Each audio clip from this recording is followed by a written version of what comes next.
스피드 성경 통독 그리스도인의 손에 다시 성경을이라고 하는 그런 모토인데, 그리스도인의 성경이 떠났어요. 이제는 성경을 보지도 않고 성경을 읽지도 않고 다 스마트폰 들고 다니고 거기에 성경이 다 들어있고 하는 그런 시대에 우리가 다시 성경으로 돌아가자 하는 의도로 만든 것이 스피드 성경 통독입니다. 그리고 이제 제목이 성경의 숲을 보자잖아요. 성경은 굉장히 방대합니다. 양이 엄청 많아요. 그래서 이 방대한 성경을 이해하려니까 너무 힘들어요. 사실 한 번에 다 이해하기가. 그래서 어디 성경 공부한다고 해서 가보면은 전부를 안 가르쳐주고 토막 가르쳐줘요. 그러면서 깊이 있게 본다 그래요. 깊이 있게는 볼 수 있는 것 같아요. 근데 우리가 산을 올라가려면 지도를 먼저 보고 이 산이 어떻게 됐는지 길이 어디로 닿는지를 보고 찾아가야 제대로 된 목적지를 찾아갈 수 있는데, 지도가 없이 그냥 가다가 나무 보면은 나무 보고 가다가 또 꽃 나오면 그 꽃 보고 가다 보면은 뭘 잃어요? 길을 잃어요, 길을. 그리고 우리 성경의 길을 전혀 잘 몰라요. 성경의 길을 제대로 아는 사람이 없어요. 그래서 성경을 좁게 보고 깊게 보는 것도 꼭 필요하지만 성경을 넓게 보는 것이 정말 필요하다 하는 생각을 가지고 만든 것이 이제 스피드 성경 통독이에요. 이번에 이제 오늘 할 강의의 그런 내용을 먼저 좀 알려드리면은, 첫째로 성경 통독에 대한 새로운 접근을 할 거예요. 성경 통독을 그동안 우리가 해왔던 접근이 아니라 정말 새로운 접근. 이렇게 해야 성경이 읽힌다. 이렇게 해야 성경이 통독이 된다는 새로운 접근을 할 것이고, 근데 어떻게 새로운 접근을 할 거냐? 첫째로 장르를 알아야 읽힌다. 성경을 읽으면은 잘 안 읽어지잖아요, 솔직히. 뭐 글자를 몰라서 안 읽어지는 건 아니에요. 글자를 아는데 읽어도 무슨 말인지 몰라. 앞뒤 내용이 연결이 안 되고 문맥이 모르고, 까만 것은 글씨고 하얀 것은 종이고, 그래서 그냥 읽어요. 이게 학력이 낮고 뭐 가방끈이 짧아서 그러냐? 아니에요. 박사들도 그래요. 똑같아요. 도대체 왜 그런가? 왜 그런가? 왜 성경을 읽으면 이런 현상이 나타나는가? 또 성경을 읽으면 이상한 현상이 나타나요. 앞에 걸 자꾸 잊어버려. 읽으면은 읽은 것만 알고 앞에 내용을 자꾸 잊어버려요. 이런 현상이 누구에게나 나타나요. 왜 그런가 하는 문제를 좀 생각을 해보려고 그래요. 그 다음에 두 번째가 문장 구조를 알아야 된다. 이 두 가지 알면 성경이 읽어집니다. 일단 읽어져요. 내용이 이해가 되고. 그리고 이제 그 다음에 이제 내일부터 수요일까지 할 그런 강의 내용은 첫째로 성경 공부에 대한 새로운 패러다임을 이제 제시를 할 거예요.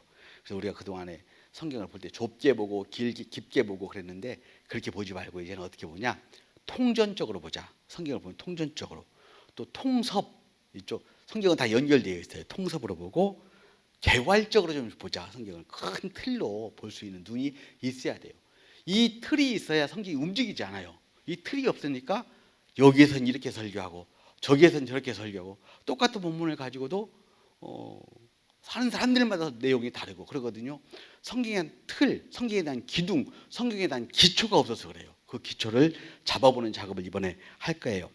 그래서 성경은요, 창세기부터 요한계시까지 쫙 이어지는 한 권의 책이지만 66권으로 되어 있거든요.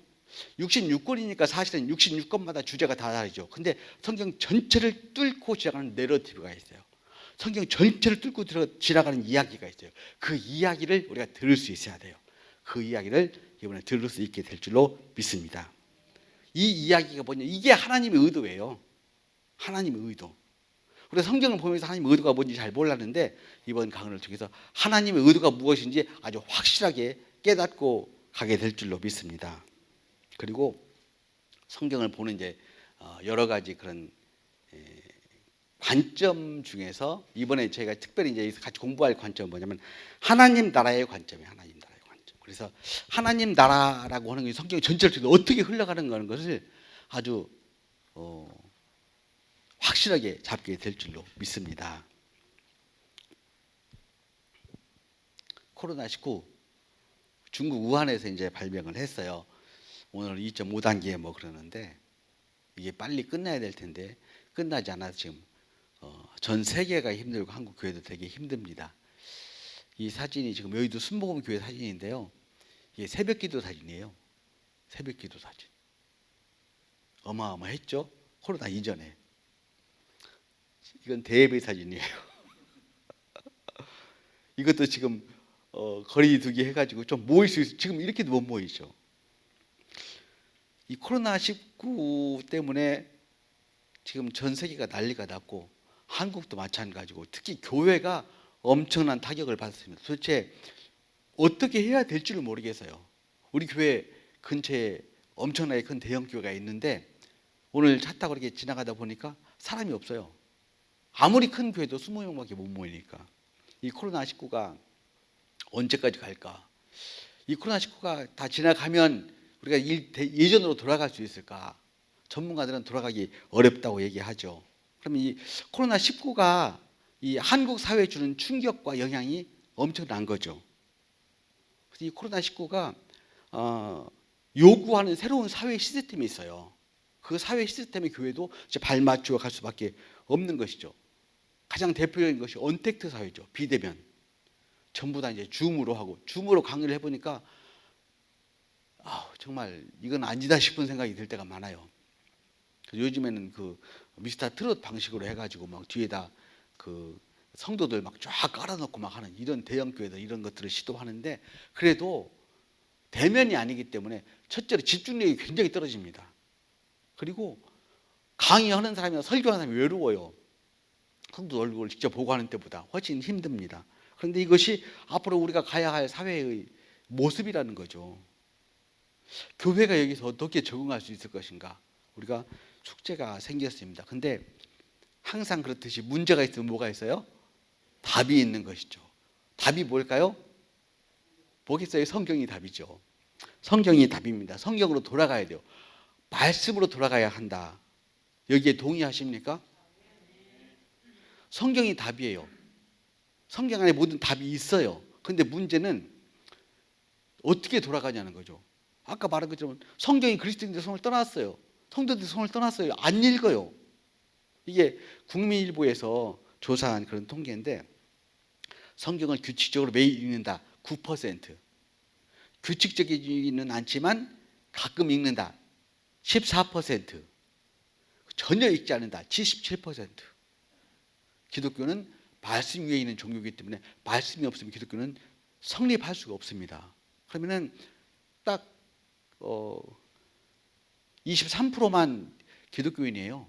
사실은 이 언택트 사회에서 집에서 온라인 예배 드리니까 좋다고 하는 사람들 77%입니다. 누구한테 붙잡아서 할 수 없이 교회 나와서 시장하는 척했던 사람들이 77%다 이렇게 볼 수 있어요. 여기에서 우리가 어떻게 해야 될 것인가? 제가 안산에 오기 전에 문산에서 목회했잖아요. 문산에서 목회를 했는데 전 성도들한테 성경을 너무너무 읽히고 싶었어요. 근데 안 읽어요. 특별히 문산에서 제가 목회할 때 우리 교회 성도들은 우리가 전부 전도해서 데려온 사람들이거든요. 그러니까 믿음이 없고 믿음이 없는 걸 둘째로 치고 말씀을 몰라요. 설교를 하려면은 말씀 모르는 사람한테 설교하려면 얼마나 힘든지 아세요? 알아들어야지. 이게 베드로가 예수님을 3번 부인했다고 하니까 와가지고 목사님 베드로 부인이 3명이에요? 이런 사람들한테 어떻게 설교를 하냐고. 성경을 읽혀야지. 근데 아무리 읽으라 해도 안 읽어요. 그래서 제가 고민을 했어요. 이 사람들이 날 무시하나? 물어봤어요. 집사님 나 무시하는 거예요? 무시하는 건 아니래요. 그럼 도대체 왜 안 읽냐고. 성경 읽기 카드 나눠주면요 1년 1월 달에 나눠주면 12월 달에 그대로 그냥 가져와. 안 읽어. 진짜 안 읽어요. 그래가지고 제가 고민을 많이 했어요. 근데 원래 제가 신학교 고등학교 졸업하고 바로 신학교 간 게 아니고 저는 이제 평신도 시절을 좀 겪었잖아요. 그래서 제가 평신도 때를 생각해 봤어요. 성경을 왜 안 읽을까 하고 성도 입장에서 안 읽는 입장을 이해해 보려고, 안 읽으니까 이해해 보려고 생각을 해보니까 성경을 읽지 않은 이유가 있어요. 왜 안 읽냐? 첫째로 성경이 너무 어려워요. 너무 어려워요. 보통 어려운 게 아니라 진짜 어려워요. 일반 책하고 전혀 달라요. 성경은. 제가 고등학교 2학년 때 하나님께 목회하겠다고, 그때는 목회하겠다는 것도 아니고 그냥 주를 위해 살겠다고 은혜 받고 그렇게 기도를 했어요. 나중에 우리 부장 집사님이 그거 서원기도라고 그렇게 알려주더라고요. 난 서원기도가 뭔지도 모르고 서원기도를 한 거예요. 고3이 되었어요. 저는 합동축에서 축제하기 때문에 신학교 가면 총신대 가야 하잖아요. 총신대 가려고 알아보니까 저는 예비고사 봤는데 후기더라고, 후기. 조금 더 알아보니까 미달이요. 재작년에도 미달이요. 그러면 올해도 미달될 확률이 높아요. 그런데 나는 예비고사는 봐서 점수는 나오니까 내가 고3 되면서 성경을 좀 미리 읽었었으면 좋겠다. 그래서 성경을 읽고 싶은 마음이 들어요. 그래서 성경을 읽었는데 너무너무 신기한 게 성경이 나를 사로잡아 버렸어요.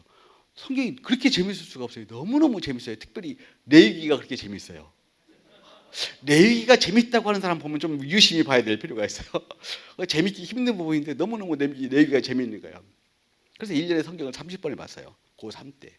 공부는 안 하고. 막 화장실 가는 시간도 아까워요. 친구들 만나기도 싫어요. 성경만 막 보는 거예요.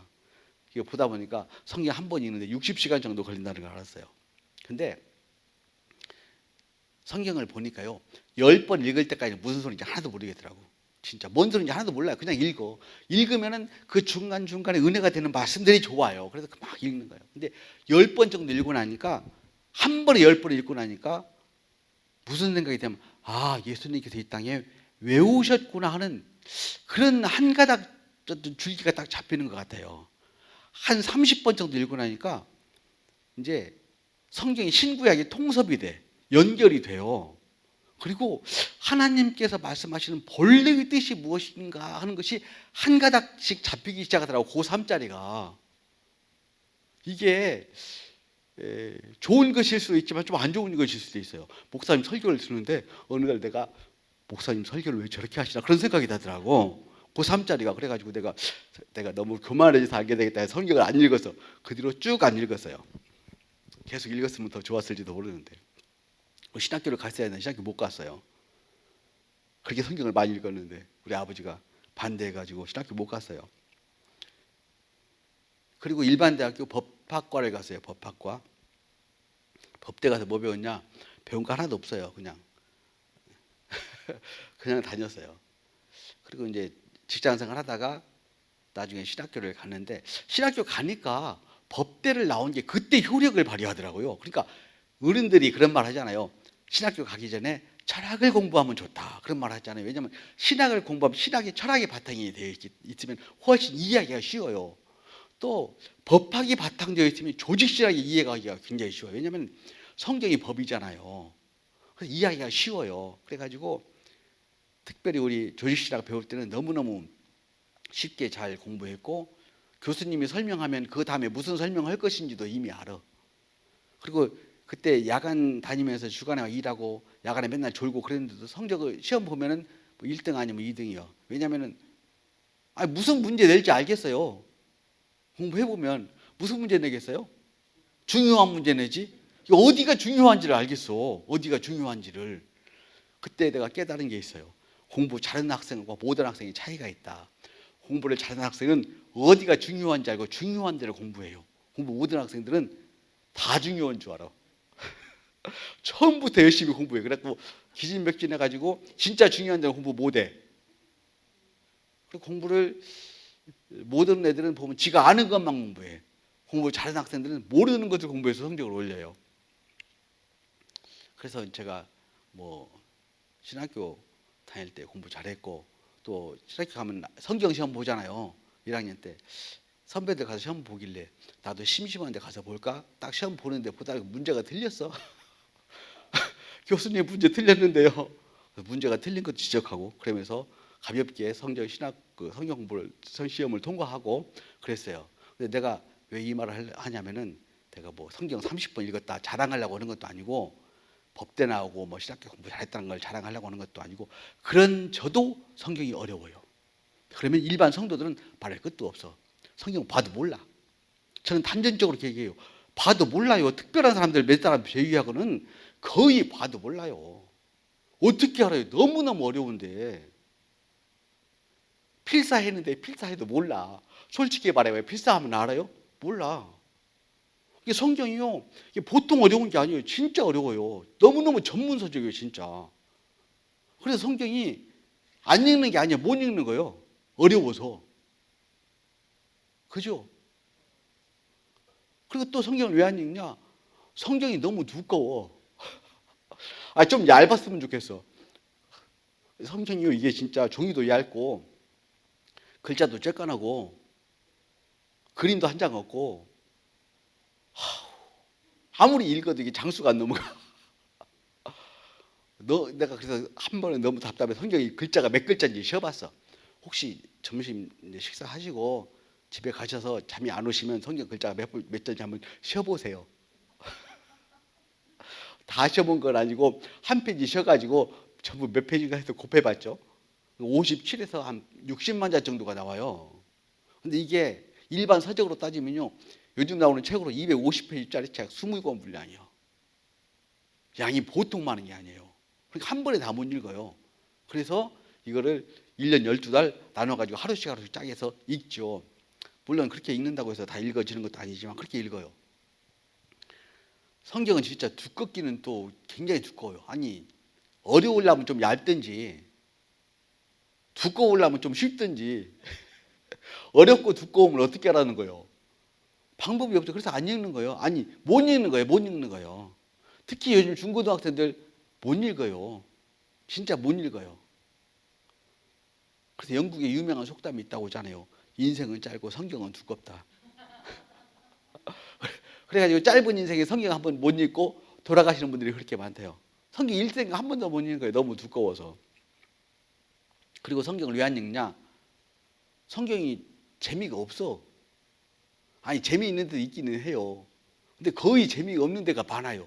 뭔 얘기인지도 모르겠고. 그래서 성경을 안 읽는 것이 아니라 못 읽는다. 제가 이런 결론을 내렸어요. 성경 안 읽는 게 아니고 못 읽어요. 왜? 어려워서. 그럼 어떻게 해줘야 돼? 목사가 읽게 만들어주려면 쉽게 해줘야죠. 쉽게. 얇게 만들어줘야 되고 재미있게 만들어야 돼요. 그럼 읽을 거 아니에요. 그 작업을 제가 하기 시작한 거예요. 이 작업을 하기 전에 이 고민을 하고 있을 때 하나님께 저에게 한 가지 아이디어를 주셨어요.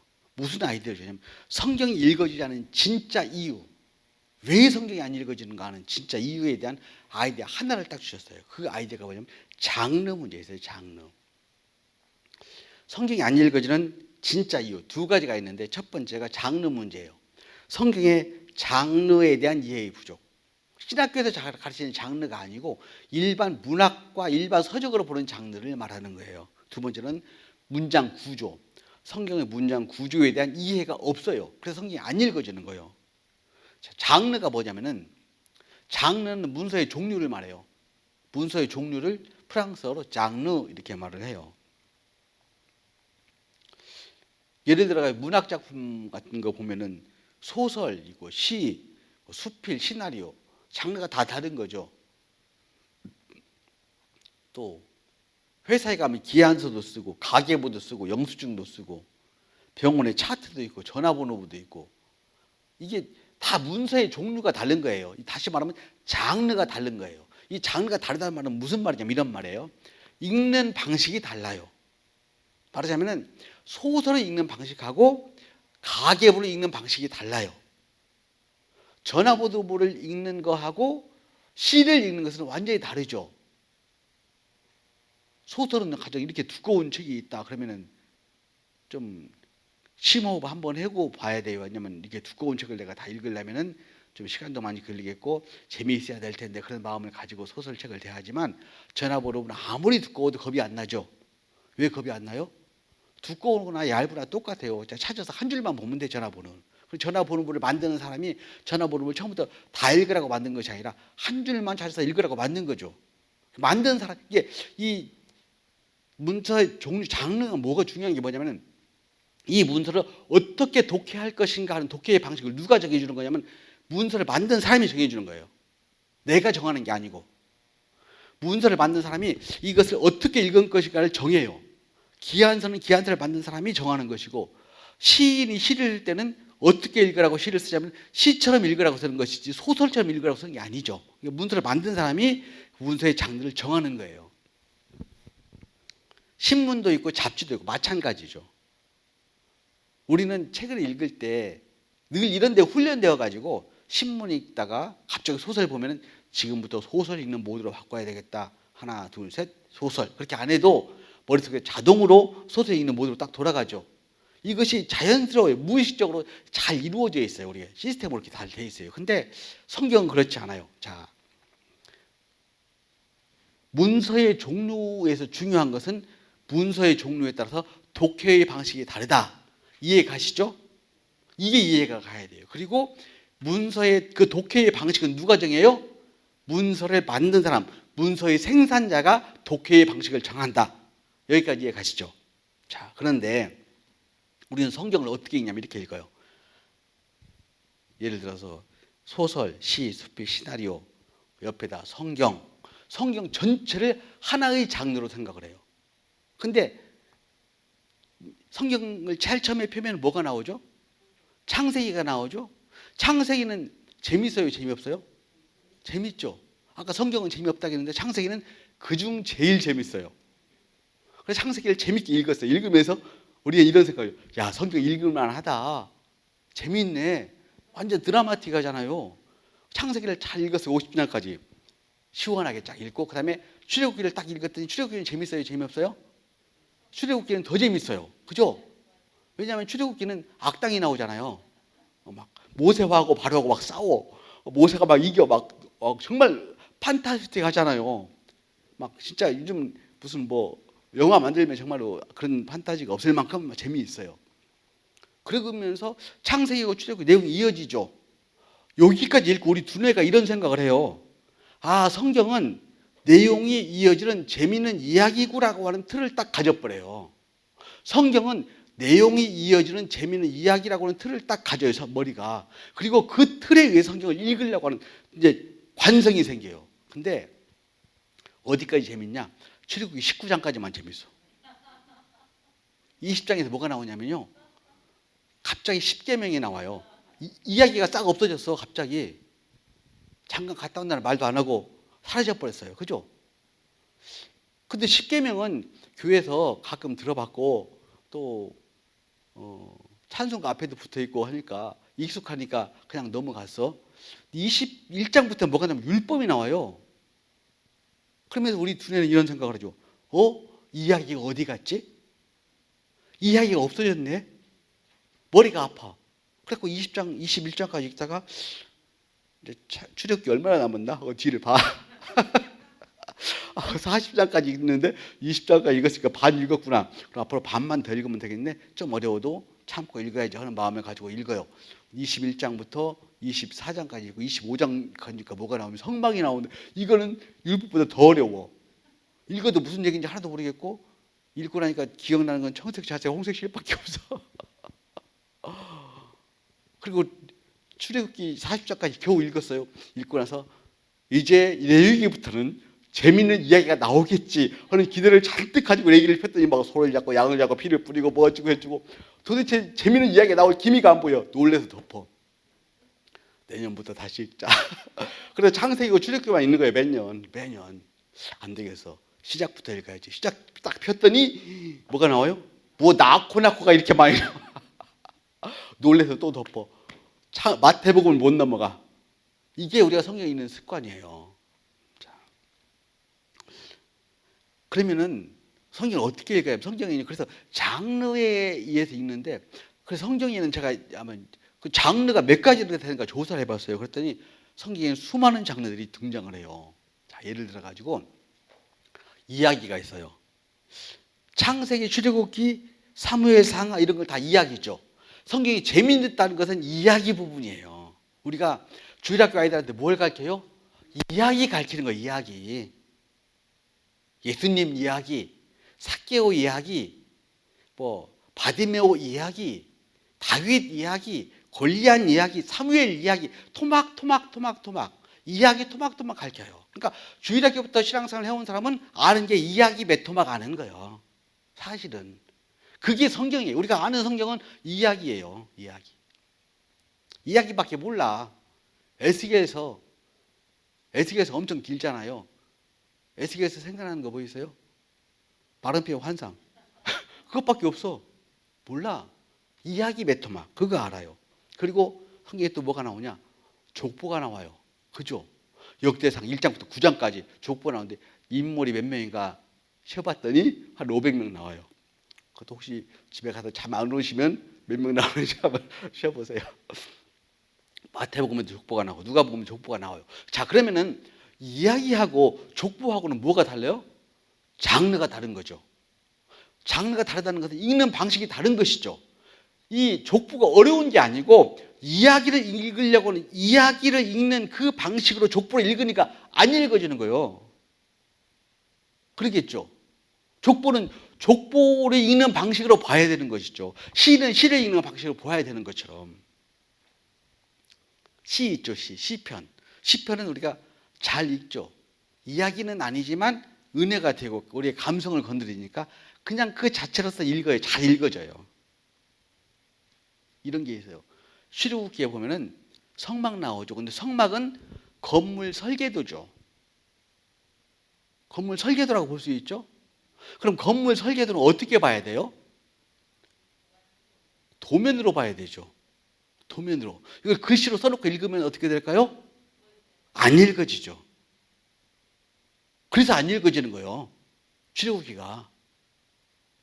그래서 안 읽어지는 거예요. 모세는 이 출애굽기의 성막을 받을 때 어떻게 받았냐면요. 그림으로 받아. 본인은 내가 너에게 보여줄 양식대로, 양식이 그림이잖아요. 성막을 만들라. 근데 모세가 그림을 못 그려. 그래서 글로 써놨네. 그럼 우리는 어떻게 해야 돼? 그걸 다시 그림으로 바꿔야 되잖아요. 근데 그림으로 안 바꾸고 글로 읽어. 세상에 설계도 도면을 글로 읽는 바보가 어디 있어요? 일반 기본 상식 아니에요. 근데 우리는 하나님 말씀이니까 읽어. 읽어도 무슨 말인지 하나도 몰라. 그래서 거기서 성막에 보면 치수가 나와요. 광은 몇 규빗이고 고는 몇 규빗이고. 이거는 솔직히 말하면 우리는 알 필요도 없어. 특히 일반 성도들은 그거 알 필요도 없어요. 아파트 살지만은 천장 높이가 얼마고 뭐 계단 길이가 얼마 그거 알아요? 모르지. 몰라도 잘 살지. 그건 누가 알아야 돼요? 건물 지을 때 기술자들이 알아야 되지. 기술자들이. 그 기술자들 오홀리압과 부살레 보라고 써놓은 거예요. 그거를. 성막을 잘 하려면은 오산 광은 기도원에 가면은 성막센터가 있는데 한번 가서 보시면은 가서 보셨죠? 거기 그 목사님이 진짜 잘 알려줘요. 너무너무 감동스럽게 알려줘요. 가서 보면 되는 거예요. 아, 성막이 이렇게 생겼구나. 크기는 요만하구나. 여기서는 번제를 드렸고 여기는 법궤는 이렇게 생겼네. 그걸 교육적으로 보면 되는 거지. 이거를 갖다가 글로 써놓고 읽으면은 읽어지면 이상한 거죠. 안 읽어지는 게 이상한 게 아니고 읽어지는 사람이 이상한 거예요. 왜? 건물 설계도니까. 에스겔서에도 엄청난 건물 설계도가 나와요. 이거를 읽어 하염없이 얼마나 어렵겠어요. 얼마나 이해가 안 겠어요. 대단한 거예요. 엄청난 인내심. 너무너무 존경스럽죠. 법이 있어요. 출애굽기에도 법이 나오고 레위기도 법이 나오고 민수기도 법이 나와요. 법은 어떻게 읽냐? 이런 부분들이 저는 잘 읽어져요. 재밌게. 왜냐하면 너무너무 쉬워요. 법이기 때문에. 법을 읽는 그런 방식이 있어요. 그 방식대로 읽으면 잘 읽어지겠죠. 자, 더 심각한 게 이거예요. 지도가 나와요. 지도 나오죠. 여호수아에 보면 지도 나오잖아요. 그 지도는 어떻게 해야 돼요? 1번 글로 써놓고 읽는다. 2번 그림으로 본다. 그림으로 봐야죠. 당연히 그림으로 봐야죠. 그렇지 않겠어요? 근데 그 지도를 글로 써놓고 읽어. 무슨 평택, 오산, 서울 이런 것도 아니야. 무슨 뭐 부에세바 어떻게 읽다 보면은 혀도 안 돌아가. 외래어도 아니고 외계어요. 그런 지명 지금 읽지도 않아요. 이스라엘에 가보면 혹시 방언이 안 터져서 괴로우신 분이 계시면 여호수아 19장을 펴놓고 큰 소리로 조금 빠르게 읽으시면 금방 방언이 터져. 혀가 막고요.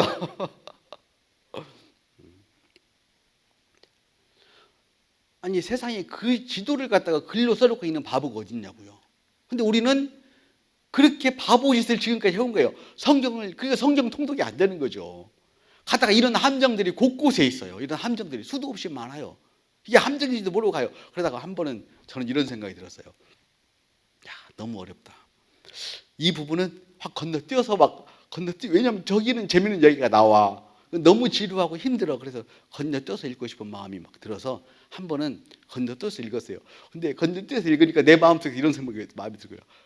말씀인데 건너뛰어서 읽으면 되냐? 그런 마음이 드는 거예요. 한 자도 안 빼놓고 읽어야지. 1.1도 변하면 하나님의 말씀을. 그래서 괴로워가지고 한참 읽다가 다시 돌아와가지고 아까 안 읽은 데 어디 있어? 거기서부터 찾아가지고 좀 그 앞에부터 찾아가지고 정말 한 자도 안 빼놓고 막 열심히 읽었어요. 근데 한 자도 안 빼놓고 열심히 읽으면 뭐예요? 한 자도 모르는데. 한 자도 모르는 게 당연하지. 지도를 글로 읽었는데 어떻게 한 자라도 알아요? 모르지. 이런 바보 같은 독해 방식이 어디 있냐고요. 내 말은 뭐냐면 우리가 그렇게 읽은 게 잘못된 거라는 거예요. 하나님은 우리한테 설계도를 글로 읽으라고 주시지 않았어요. 그림으로 보라고 주셨지. 우리는 하나님 의도와 상관없이 내가 읽고 싶은 방식대로 읽으면서 안 읽어진다고 그러고 못 읽겠다고 그러고 그렇게 해온 것이죠. 자, 그뿐만 아니라 설교도 있어요. 신명기는 설교죠. 설교라고 할 수 있죠. 그래서 레위기하고 민수기에도 법이 나오고 신명기에도 법이 나오는데 신명기가 훨씬 쉬워요. 읽어보면은. 왜냐하면 설교니까 풀어놓은 것이라서 쉬워요. 판타지가 있어요. 일부러 내가 판타지라고 써놨는데 다니엘의 판타지, 환상이죠. 환상. 에스겔의 판타지, 계시록의 판타지. 판타지는 판타지를 읽는 방식이 있어요. 환상은 해석해서 보는 거예요. 해석하는 방식이 있어요. 이걸 글자 그대로 보면 안 돼요. 요한계시록에 막 큰 짐승이 나와. 진짜 짐승이 아니고 해석해야 되는 거예요. 하늘에서 천국 가면 황금길이 있대요. 황금길로 보면 안 돼요. 해석해야 되는 거예요. 진짜 황금길로 보면 안 되는 거예요. 왜? 환상이잖아요. 환상. 그리고 자, 격언도 있어요. 잠언은 격언이고 공문서도 나와요. 공문서. 그리고 또 자, 대본도 있어요. 욥기는 시나리오예요. 그러죠? 욥기가 시나리오인지 대본인지 몰라요. 읽으니까 몰라요. 욥기는 어떻게 하냐면 욥은 동방의 의인이고 큰 부자였어요. 근데 어느 날 사탄하고 하나님하고 내기를 했어. 그래가지고 욥이 큰 고난을 당했어요. 근데 끝까지 욥이 하나님을 부인하지도 않고 배신하지도 않고 원망도 불편하다. 나중에 2배로 축복받았다. 끝. 앞하고 뒤만 알아. 중간에 욥의 세 친구들이 뭐라고 얘기했는지 한마디도 몰라요. 왜? 이걸 시나리오로 안 봐요. 이게 앞에 나오는 이야기하고 뒤에 나오는 이야기만 하는 거예요. 우리가 아는 성경은 이야기 그냥. 율법 하나도 몰라요. 선지서 하나도 몰라요. 그냥 이야기 메토막 아는 거예요. 이야기 메토막. 여기에서 성도들을 건져내야 돼요. 사실은. 아가서는 뮤지컬이에요. 아가서는 짧아도요. 진짜 이야기 어려워요. 정말 어렵거든요. 근데 뮤지컬인 거 알잖아요. 한 번에 이해가 돼요. 무슨 말인지 금방 알아요. 너무너무 재밌고 감동적이고 신나는 이야기예요. 꼭 춘향전 같아요. 아가서는. 편지가 있어요. 서신서, 로마서, 고린도전서 다 편지죠. 고린도전서 13장에 보면 믿음, 소망, 사랑 그 중에 제일은 뭐예요? 믿음, 소망, 사랑 그 중에 제일은 사랑이죠. 근데 다시 물어볼게요. 믿음, 소망, 사랑 그 중에 진짜 제일이 사랑이에요? 사랑만 있으면 믿음 없어도 돼요? 믿음이 있어야지. 믿음이 있어야 구원받을 거예요. 근데 왜 믿음, 소망, 사랑 그 중에 제일은 사랑이라고 했을까요? 고린도 교회에 주는 편지잖아요. 교회에. 성도들이에요. 성도들. 믿음이 다 있어 일단. 그러니까 너희들에게 믿음, 소망, 사랑 그 중에 제일은 사랑이다 그렇게 하겠죠. 불신자들에게는 믿음이 제일이다 그렇게 말해야 되겠죠. 상황에 따라 다른 것이죠. 우리가 빌립보서가 이제 서신서인데 빌립보서에서 가장 유명한 말씀이 이 말씀이에요. 너희 안에 이 마음을 품으라. 이는 그리스도 예수의 마음이 그런 근본 하나님의 본체시나 하나님과 동등됨을 취할 것을 여기지 아니하시고 자기를 비워 종의 형체를 가지다 십자가에 죽으셨느니라. 이거 가지고 신학교에서 그의 승귀, 비하 막 그거 배우거든요. 배우셨죠? 근데 빌립보서는 편지죠. 편지예요. 더군다나 빌립보서는 옥중서신이죠. 사도 바울이 감옥에 갇혔을 때 보낸 편지란 말이에요.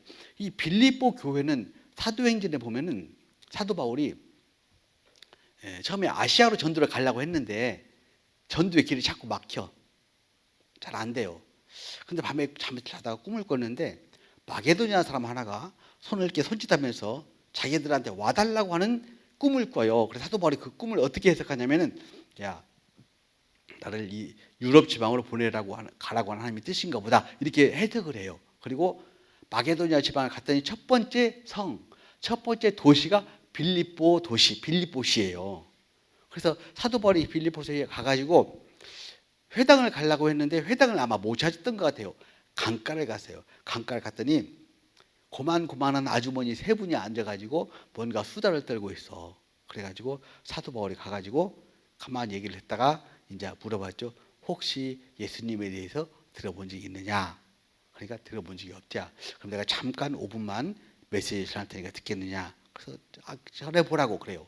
그래가지고 거기에서 사도 바울이 메시지를 전했더니 그 아줌마들이 감동을 받는데 그중에 특별히 한 아줌마가 눈물을 펑펑 흘리면서 회개하면서 막 그러는 거야.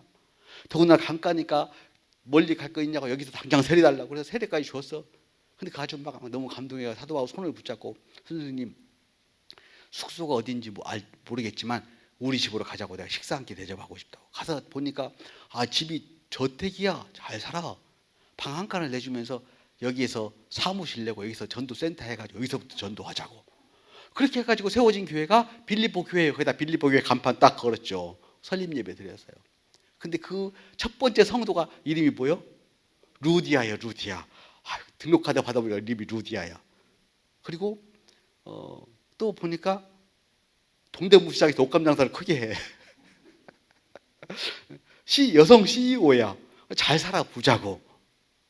거기서부터 전도가 시작된 게 빌립보 교회잖아요. 그러면은 사도 바울도 열심히 전도했겠지만 또 누가 열심히 전도했겠어요? 루디아가 열심히 전도했을 거 아니에요. 그래서 루디아가 그럼 열심히 전도했으면 누구를 전도했을까요? 1번 아줌마, 2번 아저씨. 누구 아저씨를 많이 전도했을까? 아줌마들 많이 전도했겠죠. 아줌마들이니까. 아줌마들은 통하잖아요, 서로. 그래서 이 빌립보 교회는 아줌마 중심의 교회예요. 여성 중심의 교회로 성장을 해나가요. 자연스럽게. 그리고 이 루디아가 또 발이 넓어가지고 지역의 유지들, 여성 CEO들 몇 사람을 전도했어. 그래서 빌립보 교회는요, 돈이 많아요. 재정이 넉넉한 교회예요. 그래서 사도 바울이 감옥에 갇혔을 때 옥바제를 해줘요. 옥바라지를 해주고 또 선교 후원도 해줄 만큼 넉넉한 교회였어요. 근데 어느 날 그 교회에 두 사람이 전도해서 왔는데 유아무개하고 순아무개가 전도해서 들어왔어. 처음에 신앙생활 잘하는 것 같더니 집사직분 봤더니 싸우기 시작하는데 엄청 싸워. 아무 말도 안 들어. 루디아 말도 안 듣고. 교회가 쪼개졌어. 유파, 순파 그렇게. 너무 답답하니까 사도 바울한테 편지를 썼어요. 사도 바울 선생님이 세우신 우리 교회 설립자 개척교회 그 첫 번째 초대 담임 목사님이니까 편지를 쓴 거예요. 우리 교회가 지금 유집사하고 순집사 때문에 나누어져서 교회가 쪼개지게 생겼다. 어떻게 했으면 좋겠는지 좀 조언을 구한다고 편지를 썼어요. 그래서 편지를 사도 바울이 감옥에서 받아봤잖아요. 만약에 감옥이 아니었으면 어떻게 했을까? 당장 쫓아왔겠죠. 쫓아와가지고 막 혼을 내든지 뭐 어떻게 하든지 해가지고 사태를 수습시켰을 때 감옥이니까 못 쫓아가니까 편지를 썼어요. 그게 빌립보서예요. 여러분이 지금 감옥에 있어. 근데 여러분이 세운 개척교회가 지금 두 집사 때문에 분란이 났어. 편지를 썼어요. 무슨 내용이 가장 중요한 내용이 있을까요? 뭐라고 쓸까요? 어떻게 하라고? 뭐라고 쓰고 싶어요? 서로 사랑해라. 사이좋게 지내세요. 절대 싸우지 마세요. 교회는 싸우는 애 아닙니다. 그런 말 할 거 아니겠어요? 그죠? 그래서 그 말 하는 거예요. 자기보다 남을 낫게 여기고 너희 안에 이 마음을 품으라. 이는 그 그리스도 예수의 마음이니 그는 근본 하나님의 본체시나 하나님과 동등됨을 취할 것을 여기지 아니하시고 자기를 낮춰 비워서 조의 형체를 입으사 십자가에 죽으셨느니라. 내가 유집사와 순집사에게 권면한다. 이런 말씀을 하는 거라고. 그러니까 이 스토리, 이게 제 편지라는 걸 알고 배경을 알고 이 빌립보에 있는 거하고 모르고 있는 것은 천지차이다. 천지차이죠? 천지차이예요. 성경이 안 읽어져. 이런 걸 모르니까. 서신서다. 고린도전서, 고린도후서, 로마서도 서신서예요. 로마서도 편지예요. 교리서가 아니고. 자, 레위기에 보면요, 의복 디자인이 있어요. 제사장 옷 만들잖아요. 의복 디자인이죠. 이거 어떻게 해야 돼요? 그림으로 봐야 돼요. 디자인이잖아요. 근데 그림 하나도 없어. 글자로 써놨어. 에봇과 충패와 거둑과 반포, 속옷과 관과 띠를 만들어라. 어떻게 생겼는지 어떻게 알아? 모르죠. 민수기에 보면 통계가 있어요. 더 많은 장르들이 있을 수 있지만 제가 뭐 15가지만 조사를 했어요. 아마 더 있을 수도 있어요. 어느 날 제가 우리 성도들한테 성경을 읽히고 싶어서 목사님들 말고, 그래서 이게 제가 가진 성경책인데 노란색 형광펜을 가지고 색을 칠했어요. 사실 성도들이 창세기를 읽는 것도 힘들어 하더라고. 너무 창세기 50장이지만 길어요. 우리 성도들이 수준이 가방끈도 짧은데 뭐 베드로가 예수님 3번 부인했다고 하면은 베드로 부인이 3명이냐고 하는 사람한테 뭐 깊은 것, 뭐 많은 것 그런 걸 가르칠 필요가 있겠어요? 그거 몰라도 돼. 이 정도만 알면 되겠다. 태초에 하나님이 천지를 창조하시니라. 그거 알고 그 다음에 뭐 땅이 혼돈은 뭐 그런 거 몰라도 돼. 하나님이 이르시되 빛이 있으라 하시니 첫째 날이니라. 궁창이 나니라 이는 둘째 날이니라. 땅 채소와 나무를 내라 하시니 셋째 날이니라. 하나님이 두 큰 광명째 또 별들을 만드시고 이는 넷째 날이니라. 하나님이 가축과 짐승 사람을 만들고 그들에게 복을 주시며 이르시되 생육 번성 충만 정복하라. 모든 생물을 다스리라 하시니 하나님이 보시기에 심히 좋았더라. 여섯째 날이니라. 이만큼만 알아. 이만큼만 알면은 설교하는데 알아들을 수 있어. 목사님들이 설교를요, 미가서 이런 거 잘 안 하잖아. 안 하죠. 왜 안 하냐? 해도 몰라. 못 알아들어. 설교는 커뮤니케이션이에요. 아는 이야기를 해야 알아들어요, 사실은. 그래서 제일 많이 하는 설교가 사복음서. 사복음서는 알잖아, 성도들이.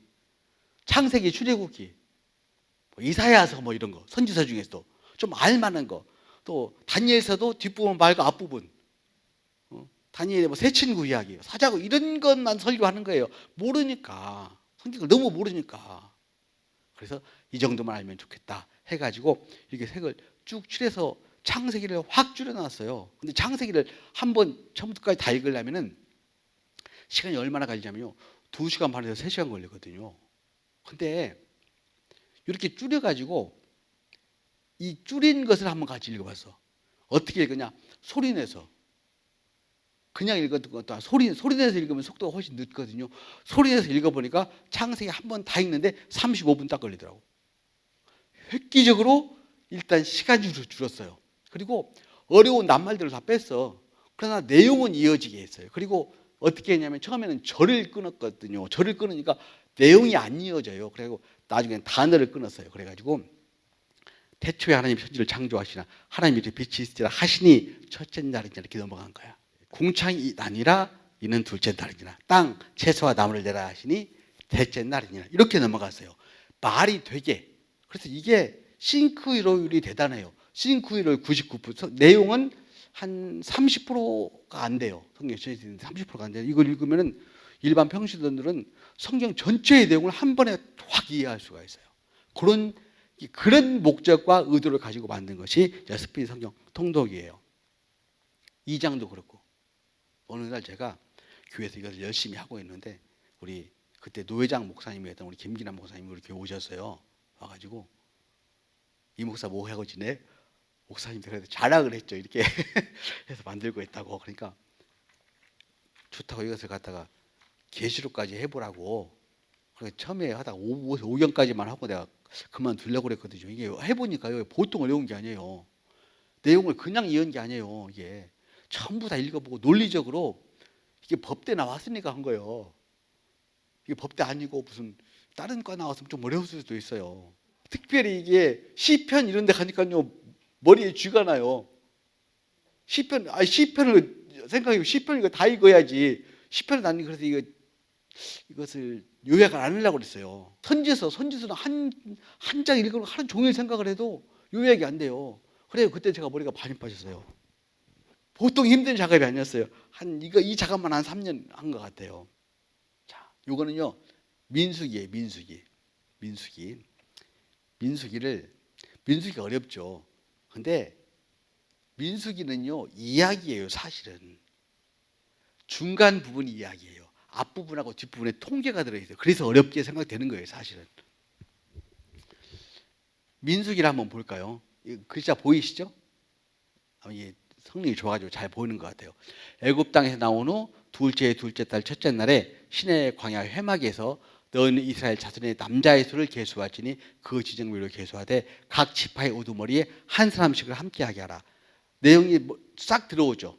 무슨 말인지 쉽게 들어오죠. 근데 이걸 다 읽으면은 되게 어려워요. 다 읽으면 똑같은 내용인데 1절부터 4절까지 이스라엘 자손이 애굽 땅에서 나온 후 둘째 달 첫째 날에 여호와께서 시내 광야 회막에서 모세에게 말씀하여 이르시되 너희 이스라엘 자손의 회중 모든 회중 각 남자의 수를 그들의 종족과 조상의 가문에 따라 그 명수대로 계수할지니 이스라엘 중 20세 이상으로 싸움에 나갈 만한 모든 자를 너와 아론은 그 지정별로 계수하되 각 지파의 각 조상의 가문의 우두머리 한 사람씩을 너희와 함께 하게 하라. 뭔 말인지 잘 모르겠죠. 다 읽으면 무슨 말인지 잘 몰라요. 왜 그러냐면은 1절부터 4절까지 문장이 하나예요. 이 문장을 잘라줘야 돼요. 사실은 번역을 할 때 쉽게 읽게 하려면. 근데 이걸 한 문장으로 번역을 해놨어요. 근데 이것을 중요한 내용만 딱 간추린 거예요.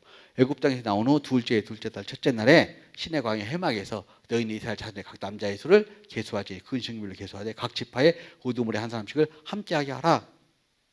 간단하게 머리에 쏙 들어오죠. 여호와께서 하는 말은 안 했어. 왜냐하면 여호와께서 안 해도 이 말이 누가 하는 말인지 다 알아. 독자가 이미. 그래서 그걸 하는 거예요. 그리고 그 다음에 뭐가 나오냐면 사람들 이름이 쭉 나와요. 근데 이 이름이 중요한 이름은 아니에요. 사실 성경에 안 중요한 이름이 어디 있겠습니까만은 우리가 기억하지 못하는 이름이에요. 읽어도 잊어버려. 가데스 바네에 갈 때 12정탐꾼들이 있죠. 그 12정탐꾼들의 이름이 성경에 나올까요? 안 나올까요? 나와요. 나오는데 아는 사람 누구 있어요? 여호수아 칼. 딴 사람들은 몰라. 읽었어. 분명히 읽었어. 여러 번 읽었어. 근데 다 기억이 안 나. 이 사람들도 여러 번 읽어도 기억이 안 날 사람이니까 처음부터 빼. 이거는 이제 목회자들이나 성경을 깊이 연구하시는 분은 봐야 되지만 일반 성도들이 여기까지 볼 필요는 없어. 그냥 이 진영별로 계수했다 하는 거. 그거 알면 되고, 또 모세와 아론이 20세 이상으로 싸움에 나갈 만한 남자를 다 계수했어요. 근데 루벤 지파 몇 명, 갓 지파 몇 명, 몇 명 그거 알 필요 없어. 그거 알아서 뭐 하려고 성도들이. 그죠? 그냥 루벤 지파, 시므온, 갓, 유다, 이사갈, 스불론, 에브라임, 므낫세, 베냐민, 단, 아셀, 납달리 지파 모세와 아론과 12지간이 계수하였더라. 계수된 자의 총계는 60만 3,550명. 이게 중요한 거예요, 사실은. 계수된 자의 총계가 60만 3,550명. 근데 60만 3,550명인 건 잘 몰랐죠? 그냥 대략 60만 그렇게 알았지만 정확한 숫자는 잘 몰랐잖아요. 왜 몰랐을까? 다 읽어서 모른 거예요. 다 읽어서. 공부 모든 학생들은 다 중요한 줄 알아. 그래서 잘 보는 거예요. 중요한 데를 탁 집어줘야 돼요. 누가 집어줘야 하냐? 목회자가 집어줘야 되는 거예요. 목회자가 성도들한테. 그러니까 어떤 성도가 그러더라고. 우리 목사님은요, 성경이 어렵다고 하니까 참고 읽으래요. 어려운 것은 참는 게 아니에요. 참아지지 않아요. 어려운 걸 어떻게 참어? 힘든 거 참지. 어려운 것은 쉽게 만들어줘야죠. 이것을 목회자들이 해줘야 되는 작업인 거예요. 이게 이런 작업들이. 그리고 보세요. 이스라엘 지파가 몇 지파예요? 13지파. 그죠? 13지파죠? 근데 한 지파는 수를 안 쉬어요. 어느 지파 안 쉬어요? 레위 지파 밑에 나와요. 그러나 레위는 자, 그 계수에 들지 아니하였으니 왜 안 들었냐? 자, 이는 여호와께서 모세에게 말씀하시되 너는 레위 지파만은 계수하지 말고 그들을 이스라엘 자손 계수 중에 넣지 말고 그들에게 증거의 성막과 그 모든 기구와 그 모든 부속품을 관리하게 하라. 어찌고 저찌고 쭉 나오는데 이 모든 말들을 다 합치면 이 말이요. 레위는 증거의 성막에 대한 책임을 지킬지니라. 이 한마디를 가지고 이 위의 말을 전부 다 포함시켜버려요. 이렇게 한 거예요. 이 작업을 그냥 대충 한 게 아니고 되게 애 많이 썼겠죠. 애 많이 썼어요. 머리가 빠졌어요. 2장은 더 어려워 사실은. 민수기 2장은. 왜냐하면 제목이 벌써 진편성민 행군수서잖아요. 여성들은 더 몰라, 군대를 안 갔다 와서. 이스라엘 자손은 진을 치되 회막을 향하여 사방으로 쳐라.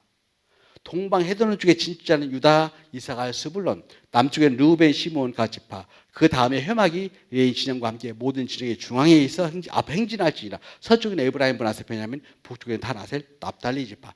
딱 정리가 되어 나와 있어요, 사실 성경에. 근데 정리가 되어 나와 있는데 우리가 이걸 모르니까 다 읽는 거예요. 근데 다 읽으면은 하나도 몰라. 중요한 줄을 찝어줘야 돼요.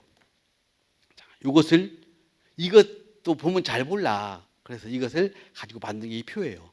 보세요. 이 표를 보면 한눈에 알 수 있죠. 동쪽에는 유다, 이사갈, 스불론. 확인해 볼까요? 동방 해돋는 쪽에 지지자는 유다, 이사갈, 스불론. 남쪽에는 르우벤, 시몬, 갓지파. 남쪽에는 르우벤, 시몬, 갓지파. 그리고 회막이 레위인의 진영과 함께 모든 진영의 중앙에 있어 행진할지라. 회막이 레위 진영과 함께 모든 진영의 중앙에 있어서 행진하고, 그 다음에 서쪽에는 에브라임 브나세 베냐민, 북쪽에는 다나셀, 납달리 지파. 이스라엘 자손이 여호와께서 명령하신 대로 진치기도 하며 행군하기도 하였더라. 이것은 그림으로 봐야 돼. 쉬워요. 제가 왜 이 말씀을 드리냐면은 지금 뭘 하자는 거냐면 성경 읽는 방식을 바꿔야 된다는 거예요. 성경 읽는 방식을 바꿔야 돼요. 지금 읽는 방식으로 읽으면 읽어도 몰라. 또 알아지기까지 시간이 너무너무 많이 걸려요. 민수기 2장을 읽고 이 그림이 나오려면은 100번도 더 읽어야 돼. 100번 읽어도 이 그림이 안 나와. 앵간한 사람들은. 그림으로 보아. 그럼 이건 성경, 이게 성경이에요, 이게. 성경을 그림으로 그려놓은 거죠. 그림으로 볼 때는 그림으로 보고, 표로 볼 거는 표로 보고, 시나리오로 볼 거는 시나리오로 보고, 또 장르를 인식을 하고 보면 읽어지는데, 이걸 모르니까 전부 이야기로 보려고 하니까 안 읽어진다는 거죠. 성경은 이야기가 아니다, 이야기가. 이야기도 있다. 이야기도 있지만 이야기가 아니라는 얘기를 지금 하는 거예요. 여기는 성막인데 색깔이 다르죠. 색깔이. 제가 노란색 형광펜을 가지고 창세기를 쭉 치다가 보니까 이것은 아담의 계본이라 하고 아담의 족보가 나와요. 근데 족보는 지금 뭐가 다른 거예요? 지금 이야기하고 장르가 다른 거잖아요. 말하자면 족보가 중간에 딱 들어가 있는 거예요. 삽입되어 있는 거예요. 짧으니까 그냥 읽어도 돼. 그냥 읽어도 되지만 우리 성도들은 가방끈이 짧아서 이거 모를 것 같아. 그래서 제가 문방구로 달려가가지고 주황색 형광펜 하나 사왔어요. 그래가지고 주황색 형광펜, 족보는 주황색 형광펜으로 칠했어요. 아담의 기분, 아담, 마할랄렛, 야렛 뭐 이렇게 해가지고 아담, 셋, 에노스, 마할랄 이렇게 고른 데만 주황색으로 칠했어요. 그러니까 우리 성도들이 있다가 지금 주황색 나왔다 그러면 지금 뭐가 달라진 거예요? 장르가 달라졌다. 족보가 아니고 장르가 달라졌다. 그리고 이 장르가 뭐라고 이제 거기다 써놓죠. 장르가 달라지니까 여기는 다르게 읽어야 된다는 표시를 해놓은 거예요. 그렇게. 여기는 성막이잖아요. 성막은 또 다르잖아요. 출애굽기는요, 크게 세 부분으로 되어 있어요. 첫 번째, 이야기가 있죠. 율법이 있죠. 성막이 있죠. 이 크게 세 부분이에요. 크게 세 부분. 그죠? 근데 이것을 전부 검은 글씨로 섞어 놓으니까 이게 성막인지 예약인지 모르니까 우리 두뇌가 막 헷갈려가지고 에라가 나, 에라 모르겠다. 에라가 나요. 그러니까 이게 성막, 이따가 덮어버려. 그래서 안 하고 이제 노란색 형광펜으로서 칠해진 데는 여기는 이야기, 주황색으로 칠해진 데는 율법, 초록색으로 칠해진 것은 성막. 그러니까 이렇게 칠해서 간단하게 칠하고 또 우리는 도면 봐도 잘 몰라. 그죠?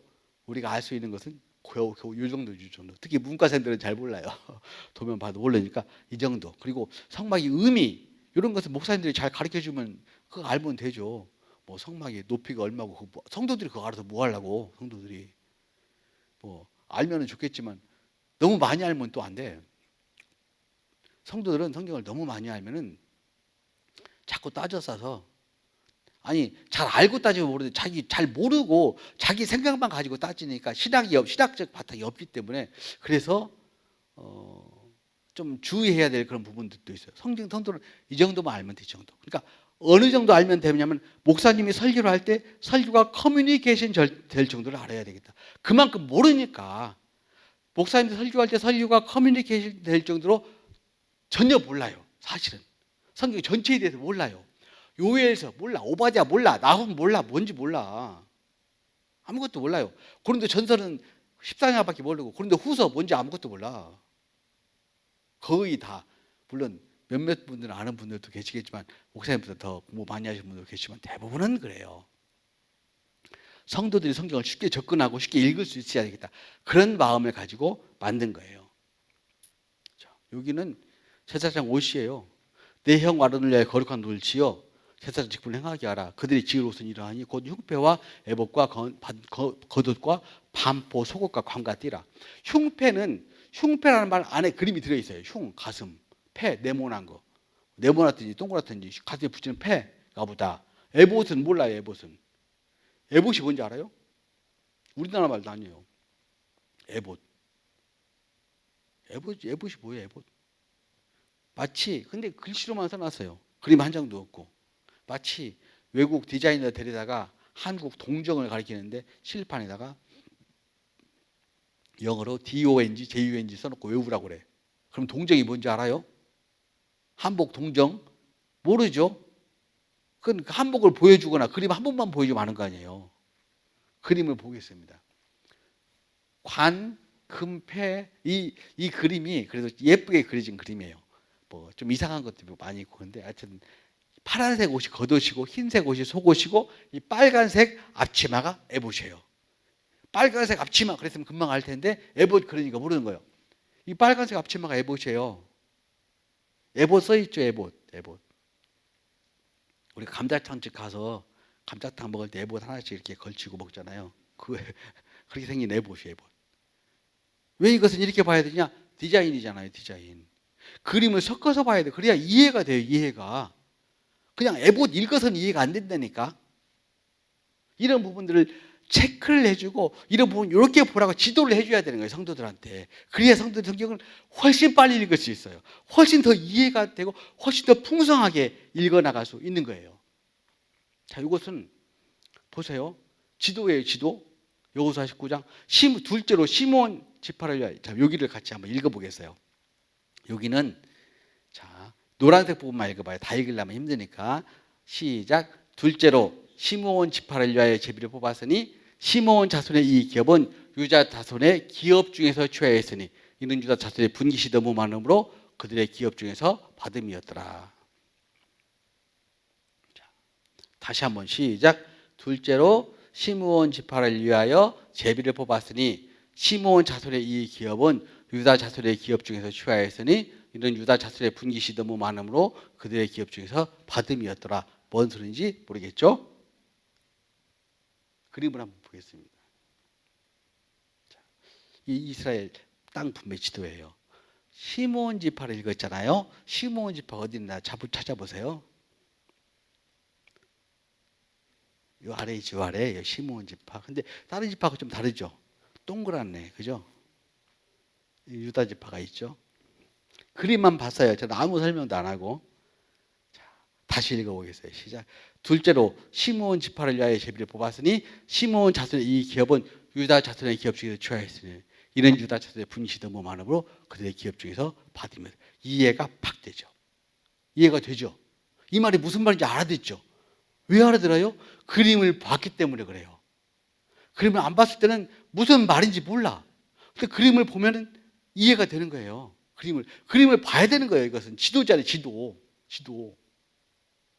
시므온 자손의 분깃은 유다 자손의 분깃 중에 취하였으니 유다 자손의 분깃이 너무 많음이었더라. 자, 마지막으로 이것은 이제 두 번째 인구조사예요. 아까 인구조사 한번 했죠. 민수기에서 두 번째 인구조사 하는 거예요. 연병 후에 여호와께서 20세 이상으로 전쟁에 나갈 만한 모든 자를 계수하라. 그리고 계수합니다. 루벤, 시므온, 또 갓, 유다, 이사갈, 스불론, 므낫세, 에브라임, 베냐민, 단, 아셀, 납달리. 계수된 자가 60만 1730명이었더라. 아까 몇 명이었죠? 60만 3550명.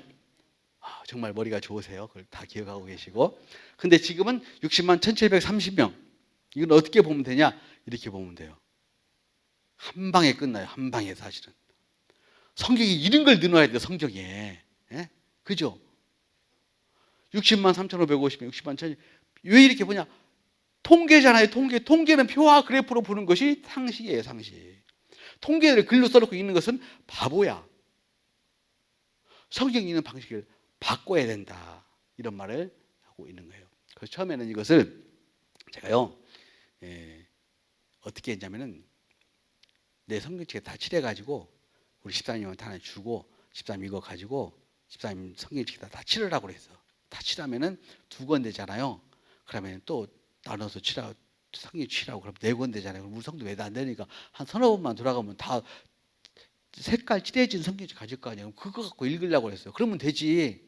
근데 우리 집사님 한 분 내가 처음에 준 사람이 그분이 참 공로자예요. 성경책을 가지고 가서 안 가지고 와. 몇 달에도 안 가지고 와. 왜 안 가져오냐니까 아직 안 칠했대.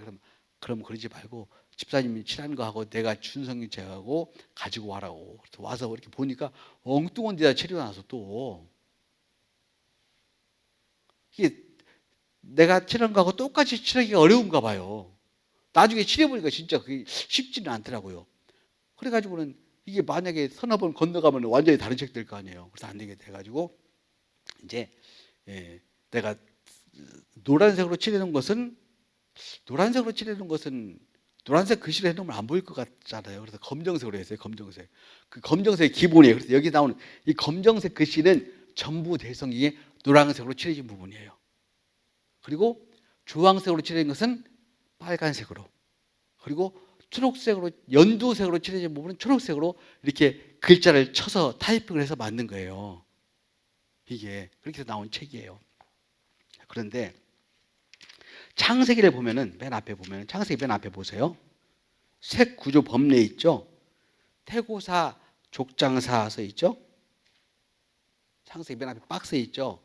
밑에 보면 색 구조 법례 태고사 족장사 노랑 검정색인 노랑이라고 써 있죠. 무슨 뜻인지 아시겠죠 이게. 여기 책에는 검정색으로 되어 있지만은 제가 가진 성경책에 노란색으로 되어 있는 부분을 이렇게 했다. 그러니까 앞으로 어떻게 하는 여러분이 가진 성경책도 이것을 보고 그대로 노란색으로 색을 칠하라는 뜻이에요. 족보와 요다 다말의 사건은 주황. 그다음에 출애굽기 넘어가 보세요. 출애굽기는 또 달라요. 출애굽기는 출애굽 사건 노랑, 십계명, 족보, 율법은 주황, 성의, 제사장 위임은 파랑, 성막은 초록 그렇게 돼 있죠. 이게 색구조 법례예요. 그래서 이대로 내가 가진 성경책에다 색을 칠하는 거예요. 여기까지 가는 것. 이것이 이제 스테피 성경 통독의 기본 개념입니다. 기본 개념 중에서 첫 번째 개념 뭐냐면은 뭐죠? 장르에 대해서 말해요. 장르. 앞뒤 내용이 다 연결이 되고 이게 어떻게 연결이 돼가지고 이렇게 되어가고 있구나. 야 표현들이 기가 막히다. 여기서 빼놓았던 것 그런 것이 다 보여요. 근데 이것은 이제 일반 성도들에게 저는 권하고 싶은 책이에요. 사실은 목회자들보다는 물론 목회자들이 봐도 굉장히 큰 도움이 많이 될 거예요. 왜냐하면 성경 전체를 한 번에 보는 경험이 별로 없기 때문에 도움이 많이 되겠지만 일반 성도들이 이 책을 많이 권하고 싶은 그런 내용이에요. 그리고 이번 시간에는 뭘 해볼 거냐면은 그래서 시간이 많지 않기 때문에 이번 수요일까지 요한계시까지 다 가려고 욕심을 내지 않고 기왕 하는 거니까 있는 대로 다 풀어서 제가 가지고 있는 거 다 풀어가지고 쭉 하다가 시간이 없어서 못하면 다음에 2부를 하면 더 좋겠다. 그래도 뭐 적어도 최소한 구약 뭐 역사서까지는 충분히 갈 수 있을 것 같아요. 역사서까지 충분히 갈 수 있고 그리고 그 역사서 중간중간마다 그 의미하는 바가 다르고 그러니까 그런 부분을 충분히 이제 이해할 수 있을 것 같아요. 이 시간에 뭘 해볼 거냐면요. 욥기를 한번 읽어볼 거예요. 아까 욥기를 직접 읽어볼 거예요. 직접. 제가 성도들에게 이것을 이제 읽히려고 만들었잖아요. 그래서 이게 우리나라에 통독 프로그램들이 여러 개가 있어요. 뭐 저기 지리산에가 뭐 노후호 목사님이 하는 것도 성경 통독 프로그램이고 이해실 사모가 하는 것도 성경 통독 프로그램이고 또 조 병호 목사님이 하시는 것도 성경 통독 프로그램인데 그런 성경 통독 프로그램의 단점이 뭐냐면 교회에 적용이 안 돼요. 목사님들이 가서 배우고 성도들이 쫓아가서 배우기는 하지만 그것을 교회에 와서 적용해서 주일학교, 중고등부, 청년부, 고등부, 구영예배 이런 데 사용하기가 참 어려워요. 근데 요거는 그게 가능해요. 왜 가능하냐면 제가 이것을 만들 때 기본적인 동기 자체가 성도들에게 성경을 읽히려고 만들었기 때문에 그래요. 성도들에게 성경을 읽히자. 하여간 성도들에게 성경을 읽자. 이런 의도로 만들었기 때문에 그 의도를 가지고 읽을 수 있어요.